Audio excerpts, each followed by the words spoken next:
turn on the music a little bit. Hello, everyone, and welcome back to the Spoilercast, or I guess the unofficial Netflix podcast. It's kind of what it's turned into.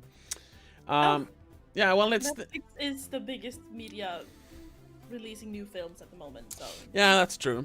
available for all. Yeah, but it's the podcast where we talk about new movies and we don't really care about spoiling them because it's the Spoilercast. Spoilercast. Yeah, and with me as always is my sister and trusty co-host Rebecca.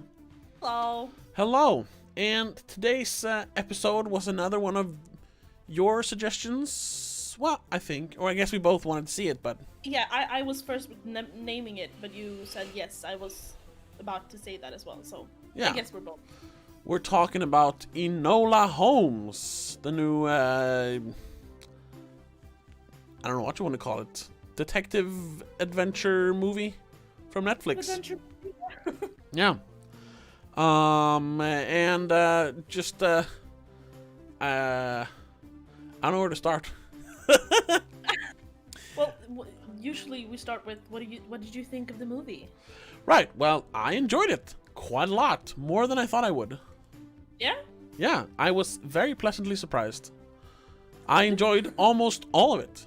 Almost. Yeah, well, we have some people in the chat who disagrees here. Daniel Toro says it was a bad movie. Well, I disagree with that. I didn't like all of it. Since we're in spoilers here, I thought the ending was a little wishy-washy. But oh yeah. We'll get into that more later. But overall, I really enjoyed it. And there might be a specific reason why, which we'll talk about a little later. But first, what did you think of the movie? Yeah, it was good. It was. I'm going back to what I used to say. Pure entertainment. Not that exciting. It wasn't enough detective work to be done. It was kind of obvious to me. Well, yeah. I thought it would be more that you had to be like shocked at realizing that, oh my god, that's the bad guy. Oh my god, that's what happened. But no, you kind of saw it coming. Well, it is based on a young adult novel, so the mystery wasn't going to be too deep in my But at the same time, it's based on the Sherlock Holmes world. No. So... Well, here's the thing about that. It's not actually Enola Holmes is a she's not real. None of the characters are real, but she was never a character in the Arthur Conan Doyle books. What? No. The only people mentioned is Mycroft Holmes, his other brother, and I think they one time mentioned another brother or another sibling. But Enola Holmes was made, she was created by, I had it up before, damn it. An American lady. Yeah, no, I know that. And yeah. She was approved to use the Holmes name and the Holmes estate, so to speak. Well, I don't think she was. That was the whole thing. No, she was. Okay, The books are approved by the what's his name, Arthur Doyle. Arthur Conan Doyle estate. Okay. Yeah. However, the movie adaptation is not. The movie has been copyright infringed. Okay, that's weird. All right. But it's a very specific reason, and it's a kind of a weird reason. Yeah. We'll get into that, but yeah. The woman who wrote them was Nancy Springer. That's the one. And this movie, probably the first of several, is based on the first book called The Case of the Missing Marquess. And that's good. They didn't like try to do their own thing and like make an amalgamation of several books. No, this is just that book. Which is good. I yeah, agree. That's good. And yeah, because it didn't become messy. It's not like they try to put I don't have a specific example here, but sometimes we took book like Sin City. Sin City, the movie, took like books 2, 3, and 5 and put them together to be one movie. And then when they made the sequel, it was based on like book 1 and 4 or something, and one made up story. You don't get any of that. This is just one story. Yeah, that's better. Um, If they continue doing them, they'll stick to that. yeah, I really hope so. Daniel Toro asks more here. Would you like a sequel with what happened more with her mother? Yeah, that's the wishy-washy part. The mother disappears, and that's what really sets off the whole mystery adventure thing, which then just leads into another mystery, which regarding the Dukesbury Viscount Marquess of Not Dukesbury, Tweaksbury. Tweaksbury. Yeah, that's what the subtitles say at least. No. Viscount Tweaksbury. Tewksbury. Tewksbury, fine, not Dukesbury. It's Tew. Tewksbury. Okay, right. It's a T at least. And then, yeah, in the last like 4 minutes, the mother just appears. Oh, yeah, we forgot looking for you, and here you are. And she's part of the suffragettes. Yes. Which you figure out pretty fast. Yeah. And that whole subplot never led anywhere. Like, we don't see any suffragettes protesting.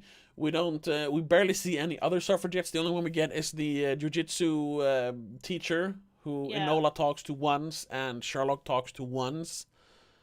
What's her name? Edith, played by Susan Wokoma. I think that's her, right? Yeah, I think so. Yeah.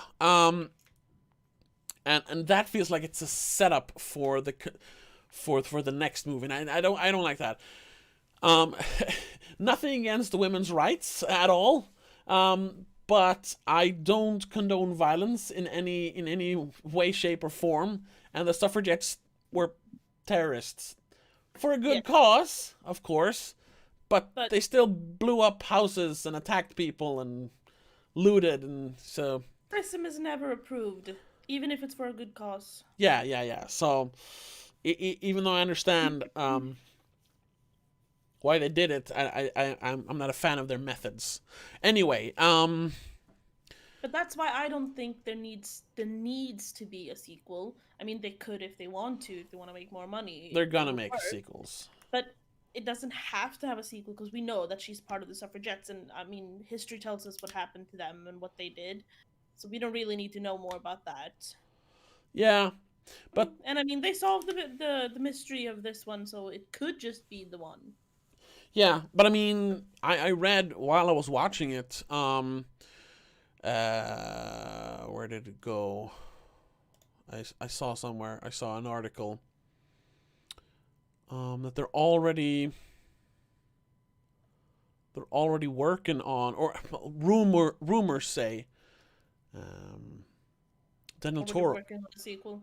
No, they're working on a spin-off, for like a spin-off series with Henry Cavill as Sherlock to kind of like expand. Because we have a bunch of movies about Sherlock Holmes, and I think when you say Sherlock Holmes nowadays, people think they're mostly about the Robert Downey Jr. movies. Yeah, maybe people are a little thrown off, like, who's this Henry Cavill guy? Why is he Sherlock Holmes now? It's like, I guess they might want to flesh out that character, because out of all the Holmes characters, he is the most recognizable. So I can see why they would want to do that, but I'm like, no. Just make him more of a permanent character in the Enola Holmes movies. I would rather see that. Yeah, don't give him his own story now, because this is... That's point. Like no. said, it's been done. It's been done. It's been done so many times. Did you know? If you look at movies, TV shows, like radio dramas, theaters, and I guess comic books or whatever, in 1990 there were 25,000 Sherlock Holmes iterations. What? Yep. I might be wrong, but I read that somewhere, that there are 25,000 different like little things that has to do with Sherlock Holmes. Little stories, theaters. I know of like well, 4 now in modern media. No, 3 in modern media, and then 4 with the books, obviously. Yeah. Maybe they count I each could episode assume, as a thing. I don't know. I guess, But and you I could have assume there's gonna be some sort of theater, Broadway, opera, something done about it. yeah, I and mean, obviously, but and at least well, this. we have how many? We have just the Enola Holmes books. 1, 2, 3, 4, 5, 6 Enola Holmes books. Oh yeah, I that's don't know, true. countless Sherlock Holmes books. Yeah. You have the old movies from the 70s and 80s. You have a bunch of movies and TV shows. You have the new movies, the new TV shows. I think there's like more than 10 video games. This is just off the top of my head. Jesus There's Christ. so much Sherlock Holmes stuff. But it Um, feels like they're kind of reusing the same stories all the time when you watch, at least the modern ones. oh yeah, I mean, It's always the one with oh, what's the bad guy's name? oh, Uh fuck. oh Lord. Daniel Toro, are you still in the chat? What's his name? What's the main bad guy? uh Moriarty. yes, Moriarty. Dr. Moriarty or Professor Moriarty. Yeah. Yeah. Oh 'Cause, yeah, Sherlock well, Holmes, or at least Moriarty, is in Star Trek: The Next Generation. That counts. what? Yep. There's The an bad guy in there's an episode in Star Trek: The Next Generation where Geordi, the blind guy with the visor, yeah, him and Data, the robot, yeah. Moriarty. Thank you, Daniel Toro. Um, they're playing like detective mysteries on the holodeck, their VR like Yeah. leisure place on the ship, and Data just keeps solving them like this. So Geordi it says create the most devious like mastermind of all time. So the holodeck creates Moriarty, and he goes berserk. My God. Yes. And I don't know if Sherlock Holmes is in that episode. I haven't seen that episode yet, but Moriarty is there. So And that's part of the Sherlock Holmes universe. yeah, I that guess. probably counts. Yeah. God Um, damn. one thing here, Daniel Toro said it also. What happened with Dr. Watson wasn't there, never mentioned. Yes. Well, there is an explanation to that because based on this reform that they're trying to sabotage, or someone is trying to sabotage, and based on something else they mentioned, I don't remember exactly what. They deduced, because they never mentioned what year this movie takes place, but this Well, not by year, but the suffragette movement and the voting thing is. yeah, exactly. And someone had figured out that this takes place before the first Sherlock Holmes book, which is Yes. A Study in Scarlet, and that Also is why Henry Cavill could play, because he looks quite a bit younger than everyone else who plays Sherlock. yeah, exactly, because he's And buffer, because yeah, because he's 37, and Sherlock Holmes was 36 in A Study in Scarlet. So yeah, I don't know if they care exactly about that, but this takes place before the first book. So Sherlock Holmes has not met Dr. Watson yet. That's why he's not in mentioned, because they meet in A Study in Scarlet. I know that much. I've read a little bit of it. I've never actually read a Sherlock Holmes book though. Mom has one. You can borrow one from her. Oh yeah, and I gave her one in English, so she could practice well, her English. I bought one Christmas. I bought for Robin, my friend. I bought a huge what are they called? Or whatever collection. Yeah, collection of Sherlock Holmes stories. So I could borrow There that you from go. him. Here it is. Yeah, based on Dr. Watson's absence, the reference to the Third Electoral Reform Bill, circa 1884, and Lestrade's insistence that Sherlock Holmes always works alone. Yeah. It can be inferred or deduced that the story takes place shortly after Holmes and Watson's first meeting. Aha! Sorry. Because I don't think Shortly they start after. working together at once. That comes a bit later in Right. the... As depicted in the first canonical Holmes adventure, A Study in Scarlet. Alright, okay. You know what I saw? I think I saw it before Enola Holmes. Yeah. I started watching the comedy version of Sherlock Holmes and Watson with oh no, the dudes from Step Brothers. Oh God. Yeah, John C. horrible. Riley and Farrell, whatever. Yeah, Will Ferrell. Will Ferrell, yeah. Yeah, that's another one. I forgot about that Yeah, one. that's the Everyone one. forgot about that A one. lot of people Jesus didn't. Christ. Don't watch. Yeah, never No. mind. I'm just mentioning it because we were too tired to watch Enola, so we started watching that one because we knew we could just like shut that one off. Okay. Oh. Yeah. Yeah, I haven't seen that one. Nah, don't. You don't have to. It's not Well, worth it. let's actually talk about the movie now. We've been rambling a Stalling little a bit. Yeah, so yeah, you liked it. Like what, like a Yeah, it was fine. 6 out of Wasn't 10? as yeah, sort of. Okay. It wasn't as exciting as I thought it would be. It wasn't as mysterious as I thought it would be. Yeah. And how and The reveals were not shocking. Basically. no, I figured out not who was trying to kill Dukesbury, but why. Definitely why. I figured that out Yeah. pretty fast. And sort of who I was Well, going yeah, it's that between it's the uncle and the one. aunt. I was just like, not the mother. I can tell you that. No, much. it's not the mother, but I was sure it was one in the that family wanted to Exactly, kill him to to stop him from voting against or for the reform bill. Yeah. And then just get get the estate as a bonus, I suppose. So yeah, you figured that out pretty fast. So that was like, okay, when are you gonna get to it? But at the same time, she's 16, and she doesn't know what a reform bill is. I guess they do discuss it though. Like when they figured out, they look at the newspaper and she's like, "Who would want to kill you to stop you from voting it?" Yeah. Who? Yeah, that's true. Ah, yeah, you just said it. Yeah. But I liked that you could actually.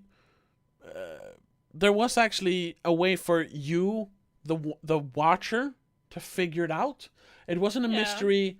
It wasn't a mystery that was just revealed to us. Like in the end, they're like, "Oh, this and this and this," and like, "Oh." Because they showed the details that made her realize it just as much as it gave us the opportunity to realize it. Yeah. We are on the same step as she is all the time. Sometimes it's okay if the characters in the movie is like one step ahead of the audience. That's because then it can be like, well, I kind of understand, but why did this and this? And then when they explain, it's like, oh. Yeah. But the audience should never be like one step ahead of the characters. Which I guess you were a little bit towards the end, but that's fine. Yeah. That's fine. So I like that aspect, and why I think I really enjoyed that was because just a few days earlier I had watched the Adam Sandler Netflix movie Murder Mystery for the Adam Sandler podcast. Check that out, Daniel Toro, if you're still watching. Is that the one when they're on the yacht? Boat? Yeah. In Europe, as they say. They go to Europe. Italy, I think. I'm not sure. No, they're in Spain. Oh, Spain.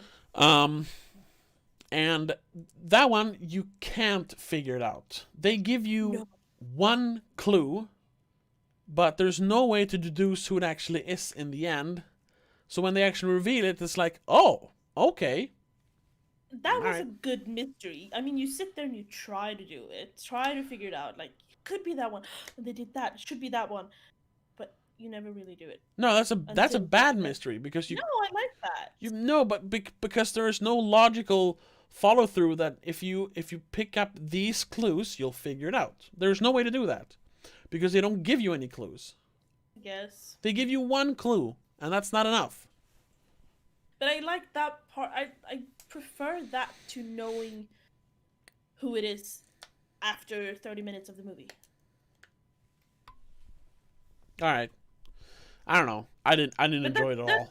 We like different things in that part, I guess. Yeah, and I know a lot of regular people liked that movie, so maybe I'm wrong. I don't know. Anyway, and what I also liked was that this wasn't an action movie. I was worried that it was going to be like the mystery would be like, whatever, we'll figure that out, and there would just be a bunch of action scenes and fight scenes because there were a lot of that in the trailer. There's the fight. But they showed all the fight scenes in the trailer, basically. Yeah, because in the actual movie, there's really only the train scene, which was it came pretty early, but it was fun and exciting. And it's more of a chase than a fight. Yeah, well, it's an action scene. Yeah. And then you have the fight between her and the assassin in the bowler fireworks hat. place. Yeah, the bowler guy. In the lime something. Yeah, the limehouse, the Yeah. limehouse area. Yeah. And then I guess there's the shootout in the end between the assassin, the bowler hat guy, and them. Yeah. And that's about it when it comes to action, which I enjoyed. And the rest of the movie was character building and sleuthing, which I liked. Because that's what a good mystery movie should be. And I also liked the way to like the way they narrated the story by having Enola look into the camera and like explain things to us. Yeah. But it's also a theme they usually do in Sherlock Holmes movies, that he breaks the fourth wall and talks to us. I don't know. I don't think. I know that the director of the movie likes to do that as like a thing. His like that's his style, because he's directed. I don't know if he's directed all episodes, but he's directed several episodes of a show called Fleabag, which is a pretty good show, where the protagonist or the main character talks to the camera all the time, because it's based on like a one-woman show or a play by Phoebe Waller-Bridge. So she talks to the audience in that play. So in the show, she talks to the camera all the time. So it's just like in Enola Holmes, and I really enjoyed that. Except for in one scene when she literally looks into the camera and says, "Do you have any ideas?" And I was like, "Hey, you're supposed to figure this out, you fucking." That was a little, but it's bit of a cop out. That was for fun. But there was one moment where I predicted it, and I was so glad that they actually did it. When she's being drowned in that first real fight scene, and first of all, I hate this. I guess I've never been forcibly drowned by anyone, but like, why do people scream when they're underwater? Hold your breath and try to. Well, yeah, I know it's panic, but you know. The thing you should do is they teach you that, they tell you that if you're being strangled or asphyxiated somehow, play dead, because then they'll let go. But the problem is that normal people will panic, start screaming, which will kill them start faster. Screaming, kicking, and just not be able to focus on that thing that you should play dead. Yeah. But I said that too. I was like, play dead, and then she did it. Yeah, and I really liked that when she played dead. I was like, she's playing dead now. Yeah. And then I winked at the screen, and right as I did that, she winked, and I was like, yes! It was a nice moment, because she's been constantly breaking the fourth wall, so she's just like, don't worry, I'm fine. So, I really liked that. And I liked, and speaking of stuff like that, I really enjoyed, what's her name? Millie Bobby Brown as Enola Holmes. I'm not a fan of her. She seems a bit pretentious. Well, all actors are pretentious. But she seems extra pretentious. I don't know.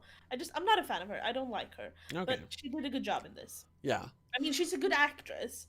I just don't like the person that you see online and like when she's her. Okay. I'm not a fan of who she is, but I do like her acting. She's a good actress. Well, I'm kind of the opposite, because I mean, I don't really keep up with like interviews and stuff, because most of that is Stranger Things related, and I don't watch Stranger Things. I follow her on Instagram. That's where I get most of my impressions of her, and I'm not a fan of who she is on Instagram. Yeah, but that was kind of fun, because I watched. We got to talk a little bit about that. I watched the first season of Stranger Things, so I saw some interviews and stuff that she did, or they did, and I did follow her for a while then on Twitter during that first, and I guess second season as well.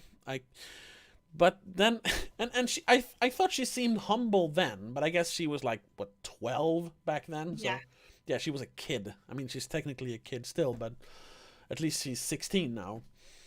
That's kind of fun because she's a 16-year-old person who plays a 16-year-old person. That for once, rarely happens. It's like, oh, she's casted that. It's a 27-year-old actress playing a 14-year-old. Like that doesn't work.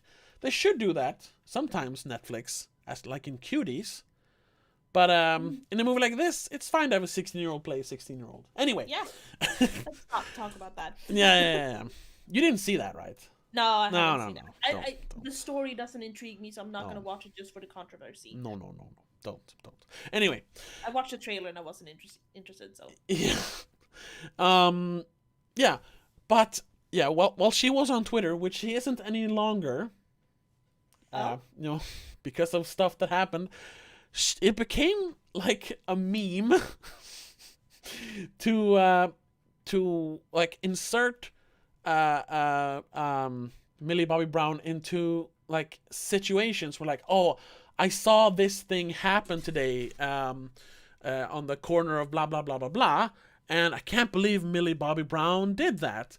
And there were always these horrible like racist or sexist situations where she like ran over a black person and said, "Who cares? It's just an N-word," or whatever. And you're like, I can't believe Millie Bobby Brown is a racist. Why would they do that? I don't know. That became a thing.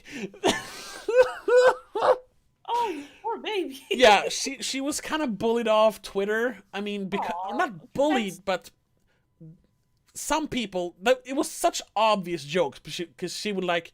She became like a school shooter, or she would, like sexually assault people. There was just like written words. There were no pictures. I mean, there probably was some pictures. But still. And it was all made up when she was like 13. Jesus. Like, oh my God, she just beat a man to death right in front of my eyes. I can't believe Millie Bobby Brown did that. That was like the whole thing. My God. And such obvious jokes. You can say what you will about poor taste or whatever, but they're obvious jokes. But people started taking it seriously. Because there's always going to be that dumb. Always going to be some dumb idiot. But oh my God, did she actually run someone over? No, she's 13. She can't drive a car. Even it's the same people that thinks The Onion is a serious magazine. Yeah, I know. So my picture of her was always like, she's just a little kid, and then she disappeared from the internet. So I don't know how she is outside of movies, because I just know that. Oh, it was so much fun, but yeah, it was kind of terrible. But there was no like awful. Yeah, some people probably did it because they hated her, but it was like because she was so. What little you saw of her private life online, she seemed so nice, and she was so she was dating Jacob Sartorius for a while, and she was so like open. Right.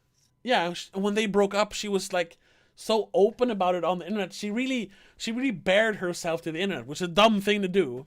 So that's why people like, especially when they're, poor her. Let's fucking make fun of her, you know. Yeah, because she's still a very nice person online. It just seems a bit fake, a bit much. And some of the things she chooses to do career-wise, but not movie-wise, it's not fitting her image or her age, to be honest.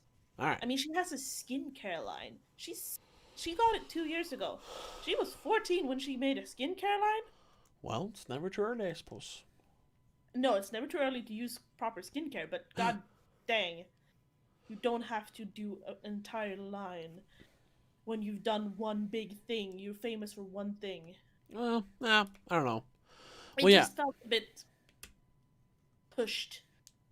Yeah, and that's once again, like, I have no idea, but just me conjecture.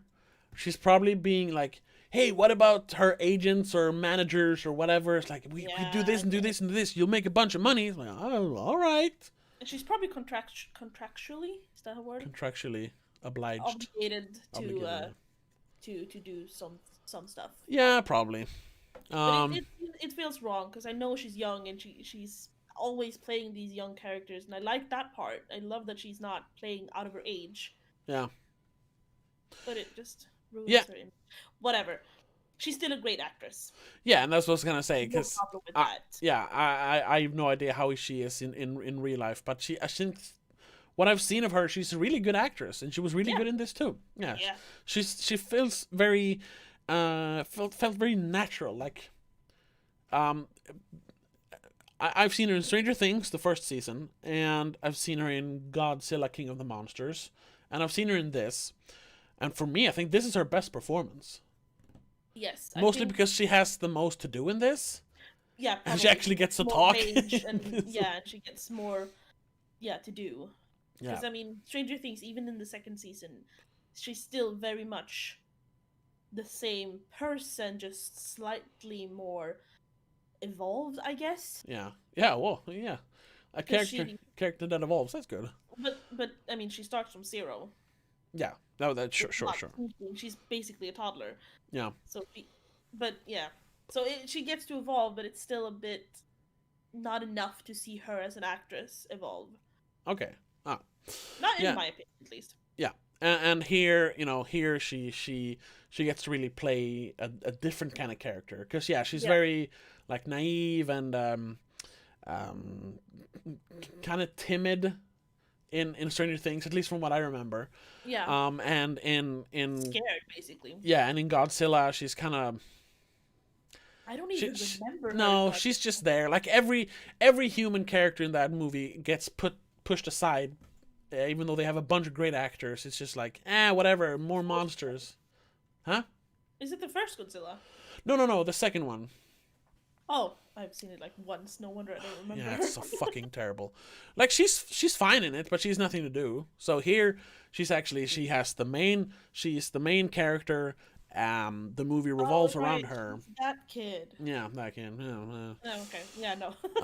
And I thought she was really, really good in it. And she even like in the scenes with, especially with Henry Cavill, she like holds her own against him, which was, and it felt really natural with both her, him and Sam Claflin, who plays Mycroft, and what little screen time she had with Helena Bonham Carter, like Academy Award winning actor.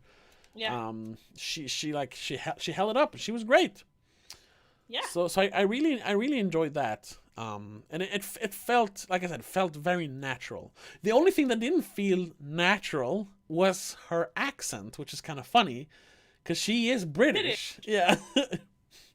It sounded like, when an American tries to do a British accent, and they're not like, it's not a London accent, it's not a Scottish accent or a Liverpool accent. It's no. British, whatever that is. Yeah, it's the generic fake British. Yeah. But I guess it's because she was trying to get it more to fit the times, I guess. Yeah, maybe. And because it is a timepiece technically. Oh, yeah, it is. Yeah. A period piece. Timepiece is a watch. Yeah, sorry. Period piece. Hold on. Maybe she was trying to make it more Old English. Yeah, but I also read somewhere that she's been talking American English for so long that it was kind of a hard what's it called? Transition to start using her British accent again. Yeah, because most of her acting work has been in American. Yeah. Yeah, everything I've seen, she plays an American character. Yeah. I mean, she did have everyone else speaking. No, wait. Both Sam Claflin and Henry Cavill are American, right? No. Henry Cavill is British, and I'm pretty sure. They are? Sam, whatever his name is. Oh, shit, yeah, Claflin, right. And Cavill is... They're both British, and Helena Bonham Carter is as well. Oh, that's true. And I I'm think thinking if they were speaking American in between takes, then maybe that would confuse her. But no. Then everyone is speaking British. What's the problem? Well, let's see. I think even the director is British. Whatever. Say about the Viscount. The actor's name is Lewis. Where did he go? Lewis Partridge. Yeah. It doesn't say if he's British, but I assume that sounds British. Partridge. Yeah, and based on what he's been in.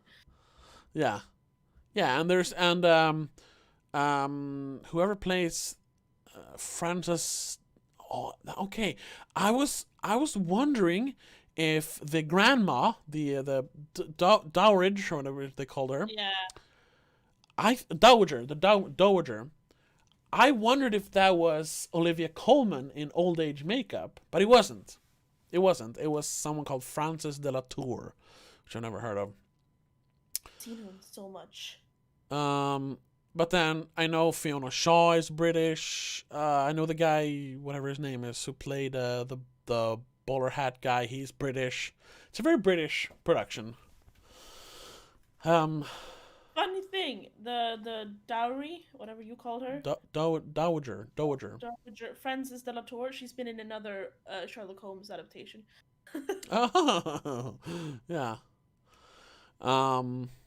Okay, so that's not the reason her British was lacking. No, had British all around her all the time. Because I was thinking that could have been a reason. If there's a bunch of Americans around her speaking American, of course that might mess with her head when she's used to American. I think it's just that she's... Because I think she, for the most part, lives in America because of Stranger Things and the movies she's making. She probably hasn't used her English accent since, 2010? I mean, she speaks British when she does Insta stories and stuff. I don't know.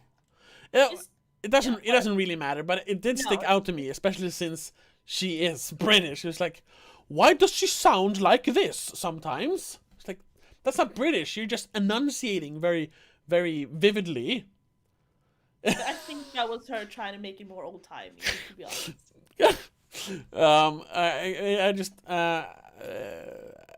I found a clip of the greatest British accent from an American actor.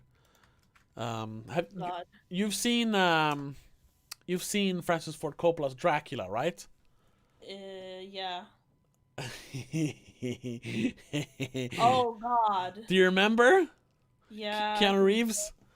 Let's see. I didn't watch the clip. I just found it, but. Wait, Oh, play. Right. Yeah, but I don't. It's not gonna pick up the sound, is it? Not from you, no, but from me. I'll attend to the Here. count. Thank you for your confidence. This is a great opportunity for you, Harker. But you'll have to leave Transylvania immediately. Opportunities Riveting. like this come but once in a lifetime. Yeah, well, when him talk. Yes, of course, sir. If I may inquire, what in fact happened to Mr. Renfield in Transylvania?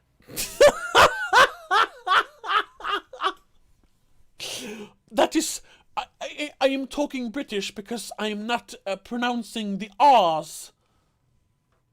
That is not British anyway. No, but it's a way they do teach you to try to speak British, though. Yeah, it's weird, and it didn't sound that bad, but it was kind of on that level sometimes. It made me think of that performance.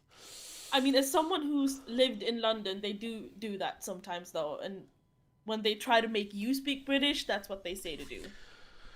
Yeah, to have some sort of like non-regional British. Yeah, it's just British. It's Royal British. Yeah. Sort of like Swedish. We have a bunch of dialects, but if you're just gonna speak Swedish, it's usually gonna be like Stockholm, which... Yeah, Stockholmish. Yeah. Man bara pratar rakt fram. Ingen accent alls, du bara pratar. Yeah. That was plain boring Swedish. Yeah, exactly. For anyone who understood it. Yeah. So that was the only like hiccup I had with her performance. But minor. That's okay. Yeah. Other than that, though, I have nothing to complain about. I even enjoyed the music for the most part, and I don't really pick up on music nowadays in movies, but there's like here, because there was actually scenes where there were no explosions and car chases, I could hear the music. Yeah. And I was like, oh, this is a nice score. I mean, it's no masterpiece, but it's nice. And actually, it's nice to hear the music and like how it kind of reflects her when she's like trying to figure stuff out. It's like yeah, it did enhance the emotion you were supposed to feel. Yeah, it did what a movie score should do, and I I enjoyed that. Yeah. Same thing. I mean, all the technical aspects were fine. Nothing ever stuck out like fake, any like CGI or green screen stuff. No, not really. I guess when they jump off the train, maybe, but that's like the only big CGI like scene in the movie. I mean, Yeah. there's a bunch of CGI scenery in the background because they're in 1800s Yeah, London. but most of it was just the close-ups were all just set. So Yeah, exactly. I guess that one stuck out a little bit, but other than that, I really enjoyed it, and I even enjoyed because this is. Would you say this is a feminist movie? I would. Yes. Yeah. But it wasn't. I'm not even sure if it does pass the what's the test? The Bechdel test. Yeah. I'm pretty sure. Because I mean, she doesn't really have a conversation with a woman. Well, she talks with her mom. But most of those scenes with her mother are voiceover. Sure, that's true. She talks and the only real conversation she has with a woman is with the jiu-jitsu teacher. And the dowager in the forest. She has a couple of conversations with her. But then they talk about the case about the missing Viscount, so sure. That doesn't pass the test. But it doesn't have okay, never mind, it doesn't have to pass that test to be a feminist movie. It is technically it is a feminist movie because you have the background of the suffragettes being an influence on what she is doing and who she is, of course. And of course, all this emancipation of who she is and the whole subplot of her Mycroft wanting to send her to a finishing school so she would become a proper lady. Yeah, and her revolting against that. Yeah. So yeah, it is a feminist movie, I guess, but it's not an in-your-face feminist movie. Exactly. And that's what I liked. Because feminism is great, absolutely, but I hate in-your-face feminism when when it's the finger wagging, like, haha, we're gonna tell you now. It's like, no, this felt very natural.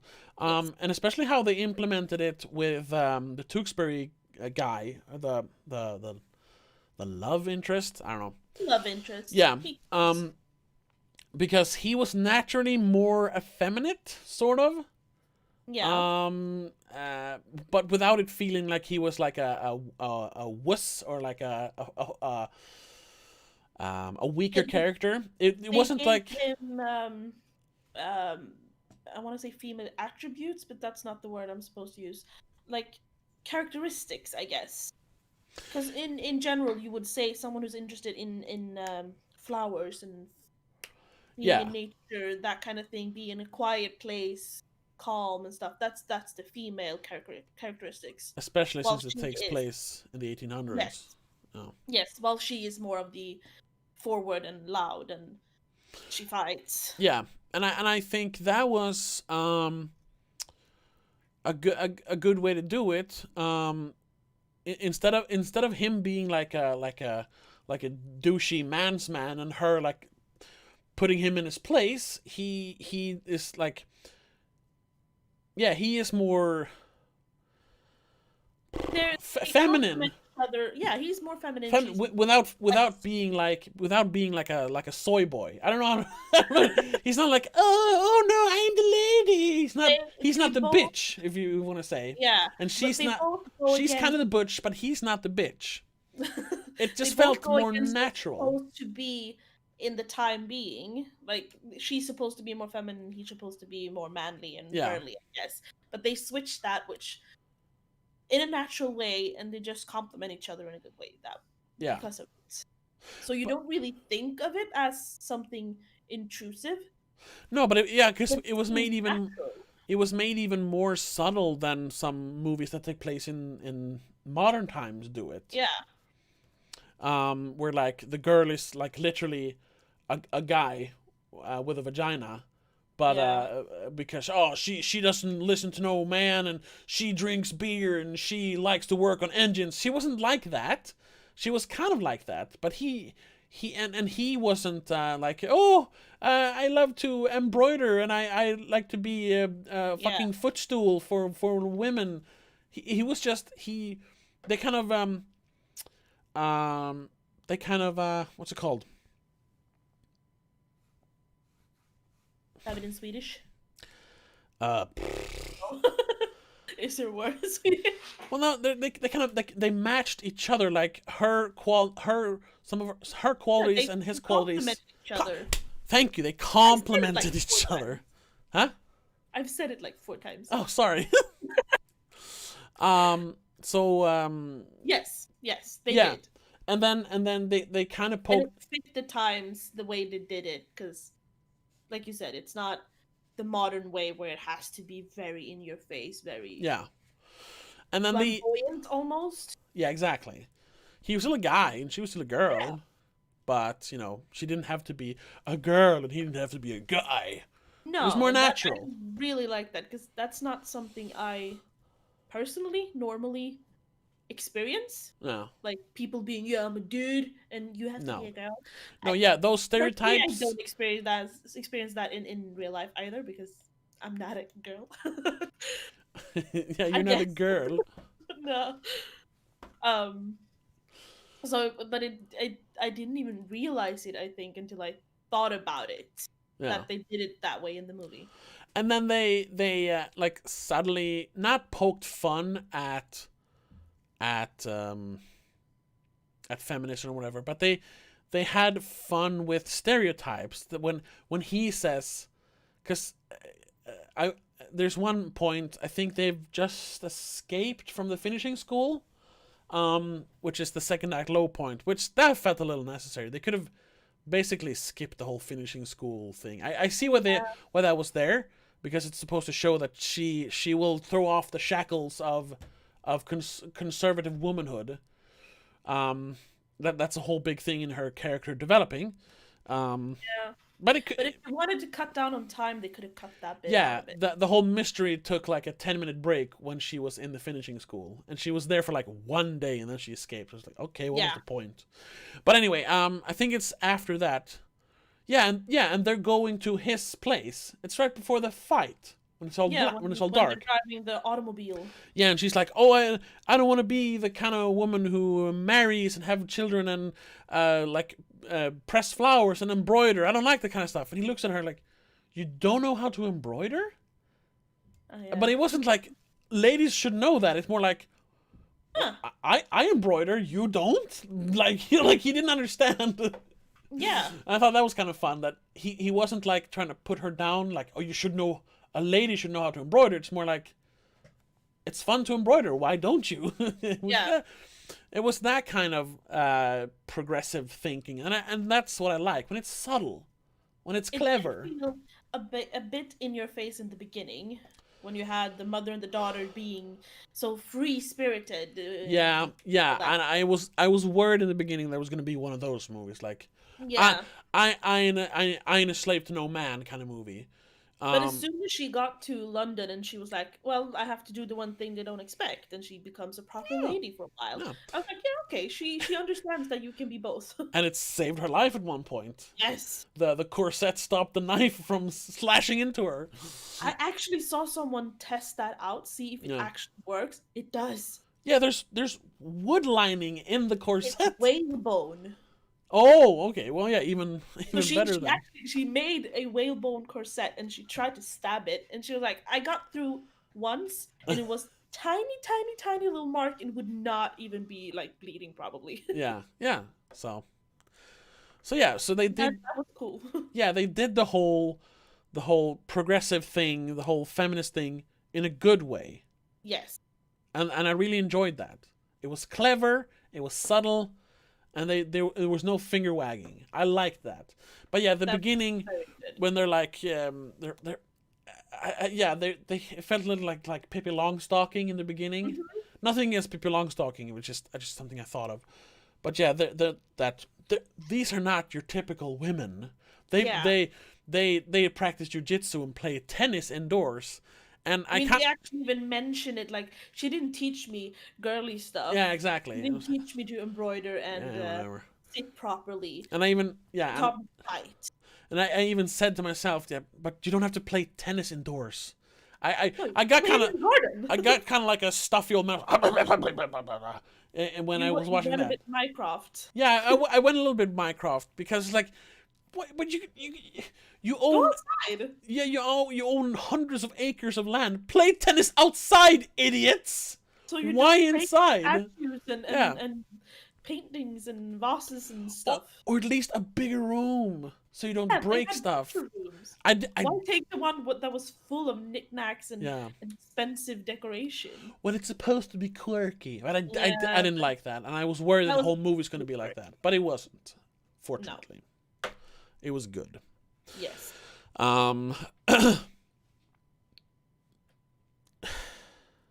Can I tell you now what the infringement was about?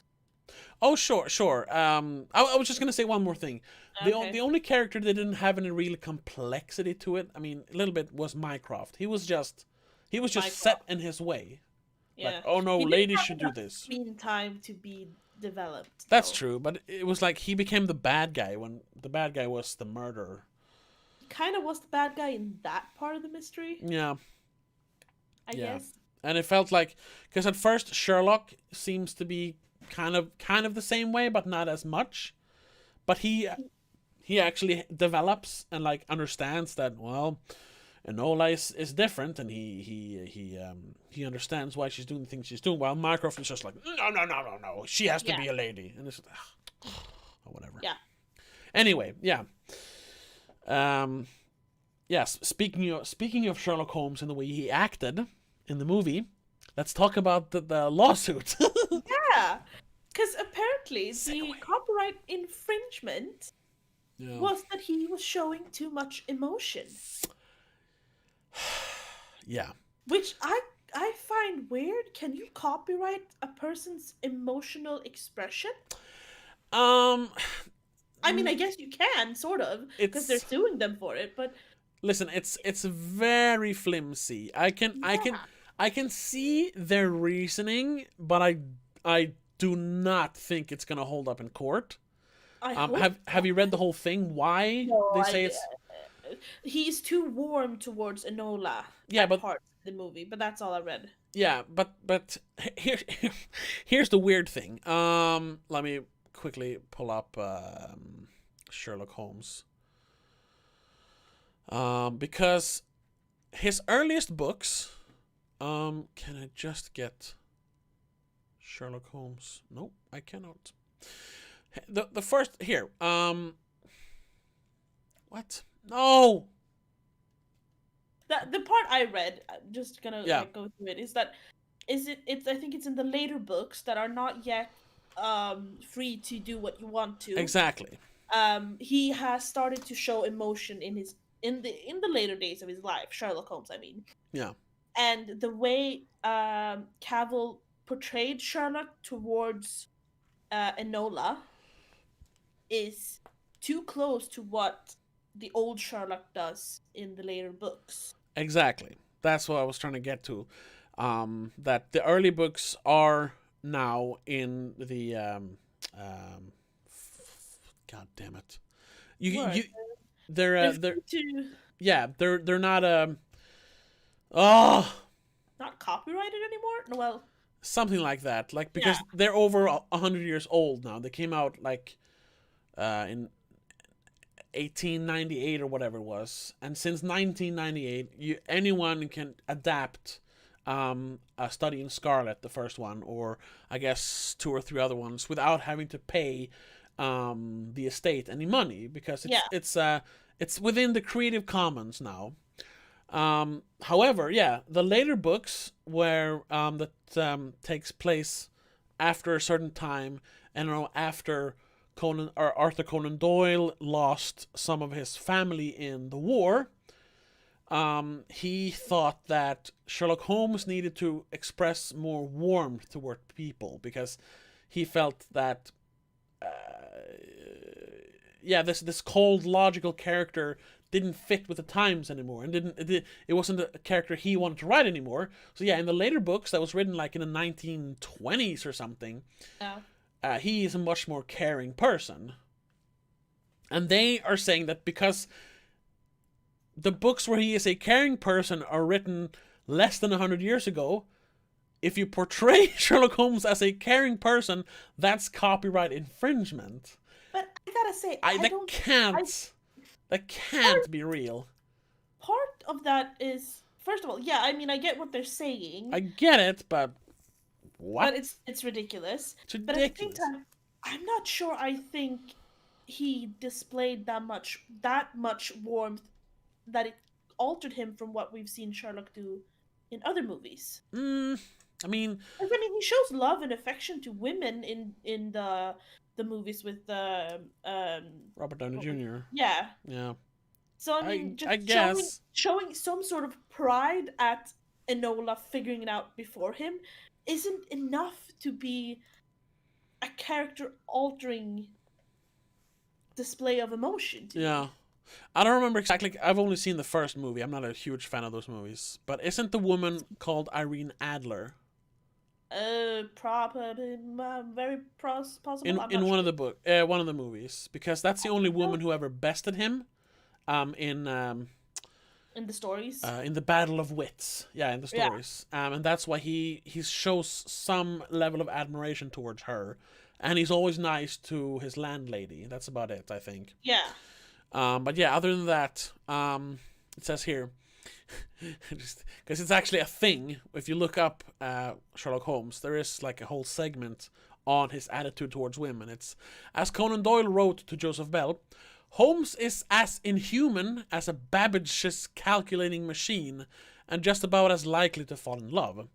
Holmes says of himself that he is not a whole-souled admirer of womankind, and that he finds the motives of women inscrutable. How can you build on such quicksand? Their most trivial actions may mean volumes. And he also says in one book, he says, women are never to be entirely trusted, not the best of them. Which Watson then says is an atrocious sentiment. So those are not Conan Doyle's ideas, it's Sherlock Holmes' ideas. I'm reading a short article about it on the AV Club's website. Yeah. The last bit is... it's actually kind of funny. They say that this isn't the first time the estate has levied this argument that too much emotion has been displayed. Okay. They previously made similar claims against Miramax's 2015 release, Mr. Holmes. All right, that one. When he's old, I think. Yeah, but he's like dying in that one. Yeah, but they settled those out of court. Meanwhile, they did not appear to have tried this tactic with the 2018's Holmes and Watson. Because this is a quote, being a big, dopey, surprisingly unfunny goober wasn't included in the feelings Doyle added to his later works. I just thought that phrasing was really, they used being a big, dopey, surprisingly unfunny goober. Yeah. No, it's not something you attribute to Sherlock Holmes. Yeah. But I gotta say, like, even if like he is acting the way he does in the later books, I gotta say it's artistic license to like change a character to fit your story. I mean, to a certain degree, there are certainly stories where I like, no, this character should be like this, but in this one, that's writing and directing. That's not the character per se. Yeah, exactly. Like, yeah, it's an artistic choice. Like, sure, he is a little more warm-hearted in this, but he's still... Also this is family he's dealing with. It's not a random girl. Yeah, exactly. Of course he has some sort of warm feeling towards his baby sister being a sleuth like him. Of course he gets proud. Yeah. It's not that weird. So, I don't think that would hold up. No, I really hope it doesn't. I think it's funny also that a lot of the magazines and people who are questioning it are like going straight to the actor, to Henry Cavill, and going like, "Oh, how do you feel about this? How are you gonna deal with this?" And he That's said, "Not me. That's the leadership team." Yeah, I read that he said it's above my pay grade, but he said like it's silly, but I'm not. I can't. He's acting. He's not. He's Yeah. just doing what says on the paper. He's not responsible in any way, shape, or form for this. Yeah. problem. Which is the right way to respond. Yes. Like he has nothing to do with that. No. So don't ask him. But I think it was kind of funny that was the big, because I read it as just after the whole controversy with the other film what we mentioned. What's it called? The Netflix controversy. Oh, Cuties. Ugh. Cuties, yeah. Just after that thing came out, and I saw a bunch of articles and videos about that, I saw Netflix in a new controversy. I was like, oh no. Yeah. What? And then when I read it, it's like, oh god damn it! Don't post it as a controversy when they're just that's sued for using emotions. That's a little much. Yeah. Ooh. Here. I talked about how many times Sherlock Holmes has been done before. Here it actually is. Though not the first fictional detective, Sherlock Holmes is arguably the best known. By the 1990s, there were already over 25,000 stage adaptations, films, television productions, and publications featuring the detective. And Guinness World Records lists him as the most portrayed literary human character in film and television history. 25,000. I knew he was a Guinness record winning thing. Yeah. I didn't know it was that much. And this is actually God written. Damn. It's. But how do they count it? Yeah, I was gonna see. I found the article where it's actually written. It's from the British. If it's like per episode, then it's a bit much. Let's see what it says. Oh, is it a long one? Let's see if they mention it in the beginning. I won't read the whole thing because it's long. Yeah. Wait, I thought I saw the 25,000 here somewhere.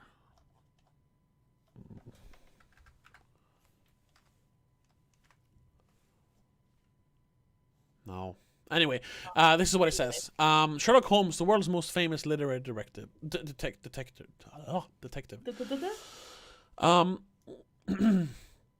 Holmes takes my mind from better things, Arthur Conan Doyle once complained. His mother sternly objected. He did nothing better, she told him. Posterity has agreed with Mrs. Doyle. Sherlock Holmes is not merely the best thing the author did, but one of the best things any author has done. The unofficial consulting detective, operating from his modest digs at 221B Baker Street. The B is a nice touch. I don't know.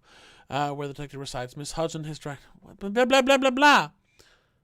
The B is just like, it's the second door in the same building. That wasn't necessary. Yeah, I don't know what they meant with that. No, this is... Oh my god. No. Okay, never mind. There's a bunch. Yeah. And either way you count it, he's still the most portrayed literary character in modern media. Exactly. So, where was I going with this? I don't know. This has been all over the place, this episode. Well, yeah, but that's fine. That's fine. Yeah, it's been more of a general discussion of Sherlock Holmes. Let's get back to the movie. Like, was there anything you didn't really like? I guess we technically talked about that, but no, nothing that crossed my mind or that like stuck out like bad. No, not really. Yeah, and the only thing, and just like the like I mentioned, the feeling of like obviously knowing what's gonna happen regarding certain things. Yeah. Like, it took me one scene to realize, oh, she's part of the suffragettes. Oh, yeah. I didn't connect that until she got to London and I saw the stick of dynamite. I was like, oh, she's a suffragette. No, I think that was the scene because when I was scrolling through it today, they don't really show that much about... I think the first time you see the meeting thing that she gets shoved out of, that's after the suffragettes warehouse scene. So no. You see it before, but they show it again as that happens. Oh, okay, maybe it's that way. Yeah. Either way, you figure it out really fast, and it's just kind of, oh, well. Yeah, and I didn't like the wishy-washy nature of the end. That was it. I think the end works depending on if they make another movie or not. I guess. Yeah, but I thought that we actually found out where her mother just appears. Yeah, that was a bit weird. It was a little weird because that was ultimately what she was doing. She was looking for her mother, and then she just forgot that, and here she is. All right. And why did she? She decided to focus on the person not dying. yeah. Because that could have been like, that would have been sequel bait as well if she said like, I still haven't found my mother, so I'll have to do that now. That would have been sequel bait, but it kind of became sequel bait anyway because the mom appears and says, "There are things I have to do." I'm not done yet. Exactly. So I have to leave. And I was like, okay. Yeah. I honestly thought that the mother, I don't know, the whole suffragette, because it was so undeveloped, I think they could have skipped that part. Yeah. And just have the feminist stuff be surrounding Enola Holmes and the finishing school, and she not fitting in with that. And the mother could have stayed behind. I don't know. Something. I don't know. Yeah, just either choose to have her in the movie or choose to not have her in the movie. Yeah, because as it is, she's in the movie too little. Yeah, all the flashbacks are just not really there. Basically, they're very short, very sparse. Yeah, very few of them have her actually talking to Enola. Most of them are voiceover, I think. I guess that's a cliche, but she could have died, and that's why Mycroft and Sherlock comes. Yes, that would have made more sense. Yeah. But then she wouldn't have all. I don't know. I have a feeling that if they make this a sequel, well, when they make the sequel, it's gonna be eventually Enola being enrolled in the suffragettes. I hope not. I haven't read the books, but I have a feeling that's what's gonna happen. But she's not supposed to be. She's supposed to be a detective, and she actually says that in the end. I'm a detective. Yeah, but I think she's gonna have more to do with it. So. Otherwise, there was no point in introducing it. I don't know. I thought I've been wrong before, but I thought a good place to end it was just before that, when she reads the cipher in the newspaper, and thinks it's weird that her mom would have signed it with Mother instead of Chrysanthemum. And then she buys the clothes off of the newspaper guy. And she hides outside the, whatever it was, the parliament or whatever it was. And Sherlock and Mycroft are there, and Sherlock it was him who wrote it as Mother. Which she kind of figured out. She figured it out, yeah. And he's there to see if he can find her and talk to her, but she is there, but in disguise and spying on him. She's too clever, so she doesn't show herself. But she left the little pinecone dog, Dash or whatever it was. Dash. Yeah, and he's like, And it would kind of be like, he accepted. Okay, she's here. She's fine. Just leave her alone. Yeah, and there was this like mutual respect between two master detectives, and he realized that, she's good enough to do this on her own now. Yeah. Even though she's 16, which is very young to be on your own. But anyway. But I mean, you get married at 16 back then, so. Yeah, I know. You get married at 14 back then. I know. Anyway, so I thought that would have been a good ending. And maybe we wouldn't even have seen her. We just know that she's there. She's so good that she. Just see the pine cone. Yeah, and he's like, to it. Yeah, and maybe we just get some voiceover from her. Like, she's too good for Sherlock Holmes, even. She mastered him, bested him. Is that scene before or after she meets up with Tewkesbury at the Parliament thingy? That's after. Romantic scene. Yeah, he kisses her hand. They talk like, "Oh, you're not rid of me yet." And then right outside that gate, she picks up the newspapers. That's after. That's the one. Yeah, that's true. That's true. Yeah, so that would have been perfect. Yeah. But then they had to conclude the Mother B plot by having her just show up. So. Honestly, the mother could have been kidnapped, and that would have been better. By Mycroft. No, not Mycroft. What was the bad guy's name? Bowlerhead guy? No. In Sherlock Holmes, the mastermind. Oh, Moriarty. Moriarty. That would have been funny. Yeah. I think, I agree. She didn't have to show up at the end. It would have been enough to like. It felt forced. Yeah. Unnecessary. She could have been the thing that got Enola to go out into the world and become a detective, but maybe Spread her wings. Yeah, exactly. And like it's like, oh, my mom is still missing, and then she appears in the third movie, and like, Enola, I need your help, something like that, or not in the end of this. It just felt like we just got to show that she's here, and whatever. So that was the wishy-washy part for me, that they just had to wrap it up by having her appear. But other than that, I really enjoyed it. You know what my boyfriend said was, he also called the ending wishy-washy, sort of. Uh-huh. And he was more, do you think they get married? No, they're both. He's like, I think he's 17 or 18. She's 16. Yeah. And they're way too young to have them actually be in a romantic relationship. Yes. In a movie like even this. have a movie kiss or anything, right? No. And I was glad I really enjoyed that there was actual like feelings between them. They weren't just, oh, we're friends, because everyone's just friends nowadays in movies. In PG-13 movies, you don't have love anymore. You have friends. Yeah. But these two obviously like each other more than friends. But they're not ready to explore that yet. Exactly. It's subtle enough that it didn't feel icky, because because there is the scene right after they kill, I guess they killed the bowler hat guy. It looks like they're gonna kiss, but they don't. They hug, and it's okay. I compare it to the new Star Wars movies where everybody hugs all the time, but those are like friend hugs. This was like, oh, thank God you're alive hug. It was different, you know? Yeah, it was a loving hug. Exactly. There was some emotions there, even though it didn't have to be like sexual tension or anything, which would have been weird because they're so young. Yes. I mean, technically... I immediately thought of the end scene of It 2.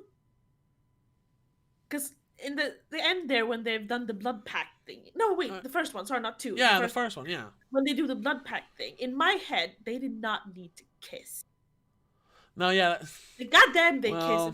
Yeah, no. Well, it's Stephen King, and he's a fucking weirdo pervert. I know. You know it gets even worse in the book, right? So, yes, yes, I know. Everyone knows that. No one has read it, but everyone knows about the underage gangbangs. Yeah, the blood orgy.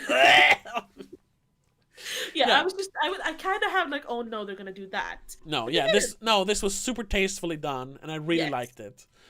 The characters don't seem like characters that would get sidetracked with love. Exactly. Even though they kind of are sidetracked with love, but not that kind of love, that explicit love. Yeah, it doesn't get in the way of the mystery, but in the end, when they're all fine, they show it. Yeah. But do you think there's gonna be like people shipping them online?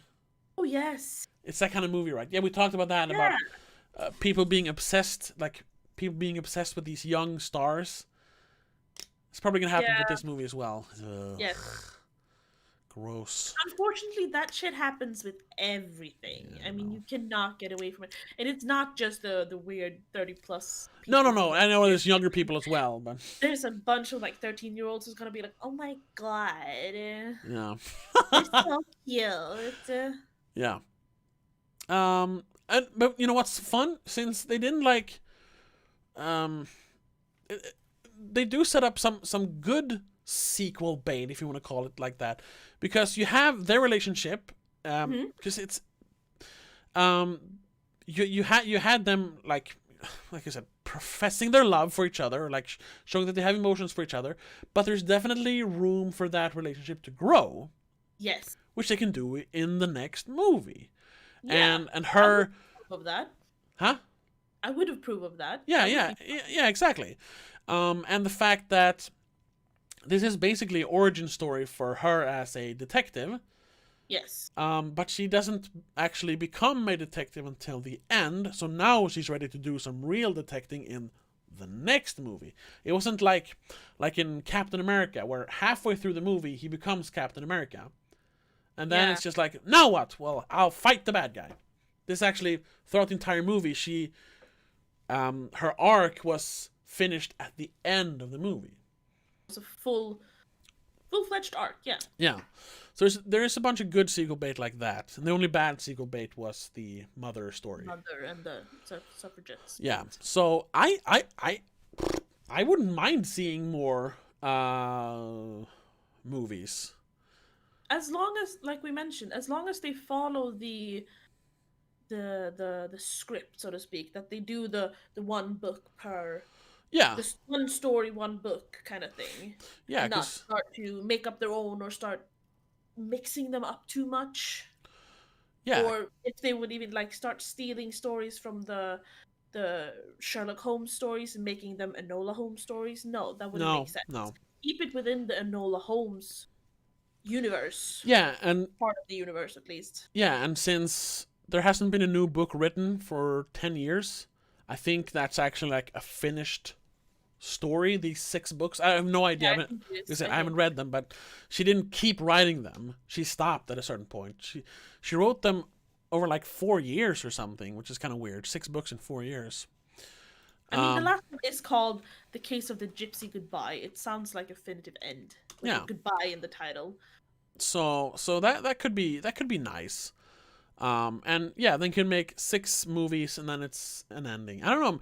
I kind of want to check out the books now just to see if there is like a story going through all of them. Like, and then of course there's new mysteries each time, but that there is an ending, in the 6th book. I don't know. Yeah. Could be fun. So I might check that out.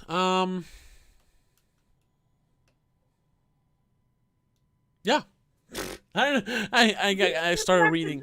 To end it, to be honest. Yeah, I think so too. Yeah, this was a very, very messy podcast. But it's fine. It's within the universe of Sherlock Holmes, so I mean. Yeah, I suppose. So yeah, that happens very seldomly. I would enjoy a sequel to this because I really enjoyed this movie. I think I would have as a miniseries though. Huh? A miniseries would have been better, I think. No, because then you would drag it out over like 4 hours or 6 hours. No, 2 hours. No, but I mean like all the books as one season. No, because then you only have. Feel like if they're making 6 movies that are 2 hours long. Yeah. This is gonna go on for too long. It's gonna be boring unless they release them with a quick succession. No. No, they should do it over like. Cause she's like 6 years. She's 12. She's 16 now, the character and Millie Bobby Brown. So they should do it over the next like 12. And Enola is 14 in the first book.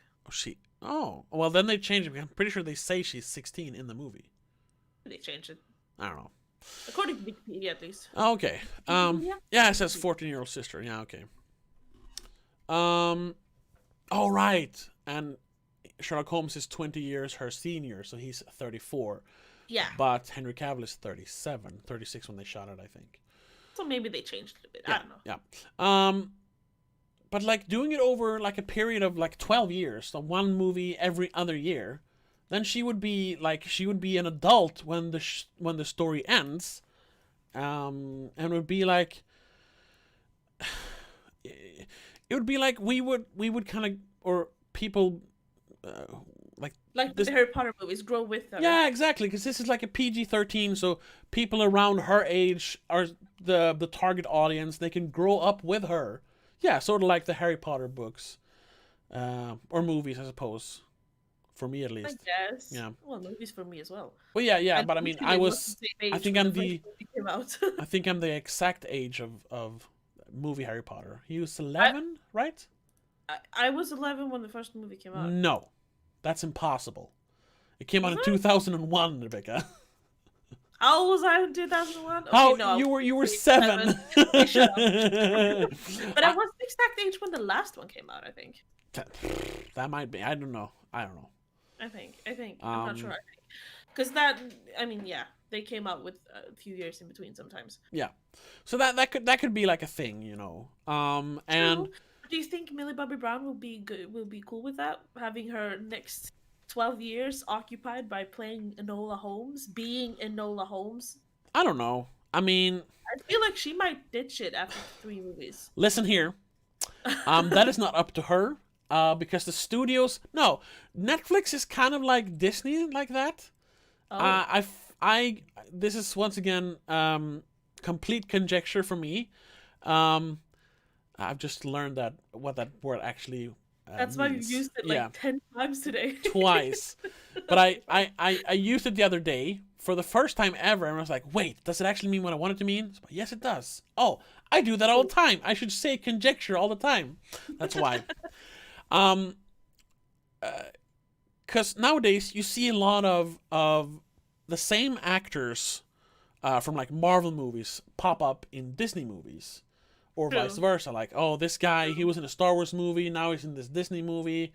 Oh, they signed contracts with the studio. Yes. Not for specific movie series, but for the studio. Yes, and that was a thing they did way back in the day, like Judy, like in Judy Garland times, the 30s. Yeah, I know that. They were like they worked for the studio and said, Yeah. "Oh, we're making a new movie. You got to go do it." It's not like they did auditions and stuff. They had actors and actresses just waiting to they were employed by the studio basically. Yeah. They worked for the studio. And that kind of went away. I mean, there's always been like 3 movie contracts or a 6 movie deal or whatever. That's within a movie series. That's not within a specific studio. Yeah, exactly. But nowadays, I get the feeling that if you make a movie with Disney, first of all, I was going to say like, oh, so you sign a 3 movie deal where you're going to play so and so in 3 movies. Yeah. But then you're also signing a 10-year deal with Disney. So if we need to cast you in something else, you know, it's by contract. You're obliged to do it. Yeah, that's why you have Jon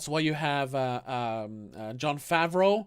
I mean, he was with Marvel before Disney, but still, he directed Iron Man, and then when Disney took over, he wasn't directing anymore, but he still appeared as Happy, the security guard or whatever. But then he got to direct The Lion King and The Jungle Book. Oh, that's right. Yeah, and then he did a voice in Star Wars Rogue One, I think. I'm pretty sure he does a voice in that. I think he does a little 4-armed monkey thing, who's barely in the movie. And it's the same thing with someone else who was a good example of that. I don't remember.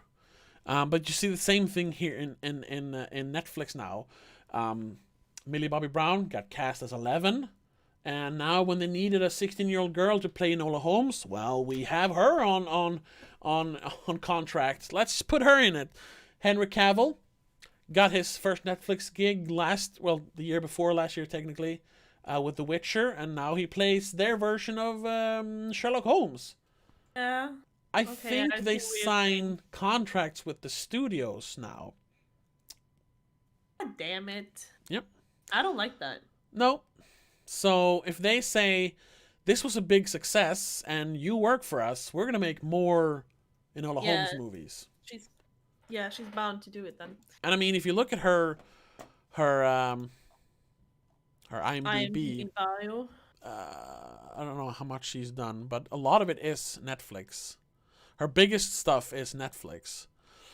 I mean, she did some small like extras roles in some like Modern Family and Grey's Anatomy, like one episode here, one episode there. One episode. But then Stranger Things is the big one. She had one role before that in a show called Intruders. Never heard of it.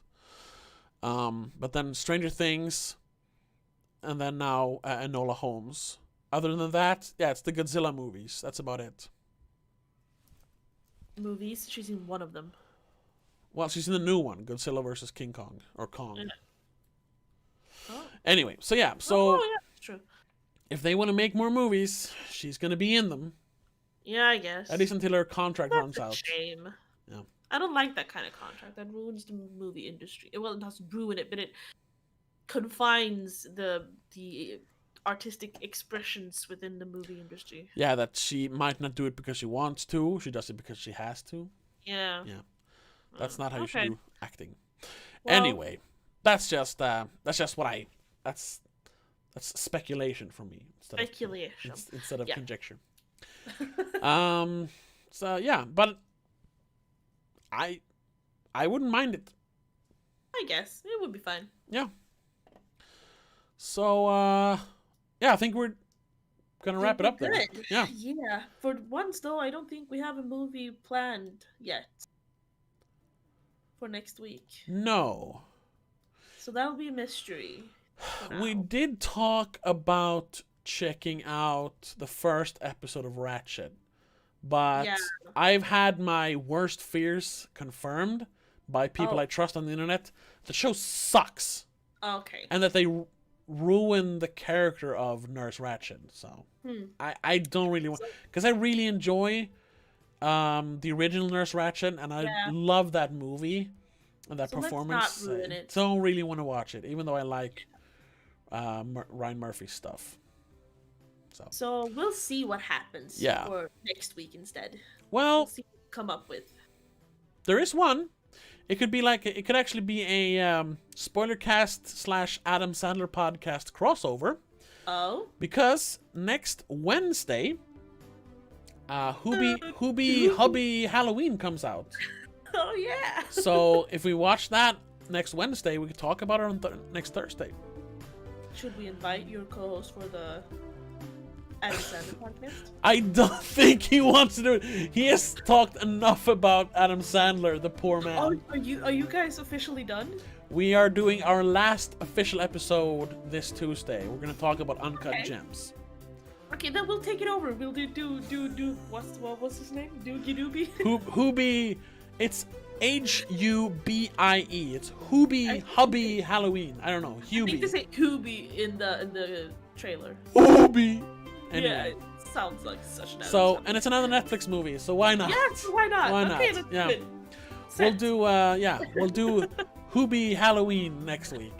But until then, thank you for watching. Thank you, Daniel Toro, for hanging out in the chat for a while. And if you're watching this in the archives, thank you for watching. Be sure to hit the subscribe button and the little bell thing, and the like button if you liked it, of course. Leave comments if you had any. Yeah, definitely. What did you think of the movie? And then be sure to check out the finale, the official finale of the Adam Sandler podcast next Tuesday, and the continuation of the Adam Sandler podcast, the unofficial continuation crossover episode next Thursday. But until then, have a good one. Bye.